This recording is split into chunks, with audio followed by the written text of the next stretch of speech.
And man, I gotta say, most of the stuff that happened in this chapter, from what I've seen, is sort of what we already know. For instance, the fact that there were experimentations of the Titans on the humans, and Eren's father, unfortunately, was part of that group that been experimented on.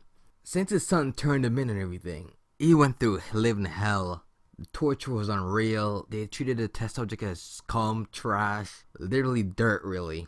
For instance, one of the torture methods they did was basically strip Eren's father butt naked, strap him onto a chair, and literally mutilate him. Like, for instance, in the picture, you see in one of the sections, you see that they cut off all his fingers, and they're using the scissor and doing it one by one. And you just see his face in agony and pain. So you're like saying, and they did this a long time. So I'm guessing they did this to see how far they can push the shifters and how maybe they're pain limiters. But the last thing we saw that I think a lot of people are the theories that people saw online for the past few days now will be like a few chapters ago, maybe 2 or 3 chapters ago. The group that Eren's father was with, those people are saying how they look like the Titans and stuff, like in the previous arc, alongside the Kawaii Titan or something, or the Titan that ate Eren's mom. They were there. They were transformed the exact same, or they were basically experimenting on the exact same time Eren's father was. They were all there, and I'm saying, wow, like they've been around a long time.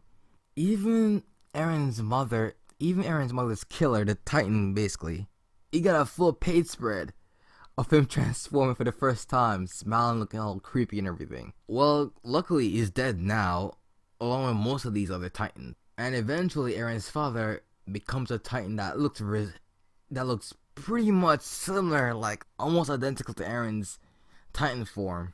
And we see him in his Titan form, basically standing up against all of his captors, or basically the higher power that tortured him and all his other companions the entire time, breaking his ship in half in his Titan form, obviously. So the question become, how far can this really? We see everything started out with Aaron's father and how he came to the walls, or more or less the beginning of his journey.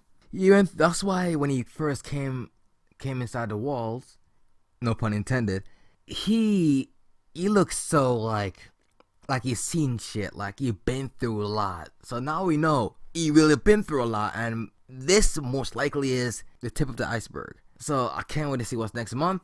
It's really gonna be really interesting to see how this plays out, honestly. Anyway, this is Cryptic signing out.